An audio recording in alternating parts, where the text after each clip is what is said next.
To get a clearer picture on Russia's position, we can cross now to Moscow to speak to Felix Light. Felix, kind of contradictory signs there coming from Russia. What exactly is its position when it comes to this coup d'etat?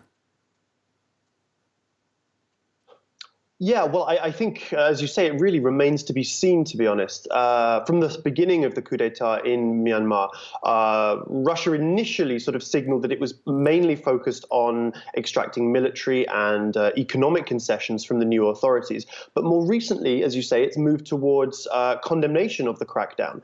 And I think what this signals is that Russia is really kind of hedging its bets here. It wants to, of course, to extract sort of economic goodies from Myanmar, but on the other hand, it doesn't want to be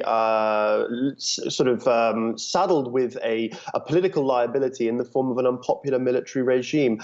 I think generally Russia's position here is quite opportunistic. It sees in Myanmar a country that is likely to be increasingly internationally isolated, shunned by the West, but also trying to diminish its own dependence on China. And Russia in the region is seen as actually sometimes something of an honest broker. It's seen as quite far away, as lacking the colonial history of many other countries, and of being quite generous with aid. So Russia certainly will not want to spoil this positive image in wider Asia for the benefit of the Myanmar military authorities, I think. When you look a bit further behind the start of February, historically more, what's the relationship between Russia and Myanmar? Yeah, well, I think it's impossible.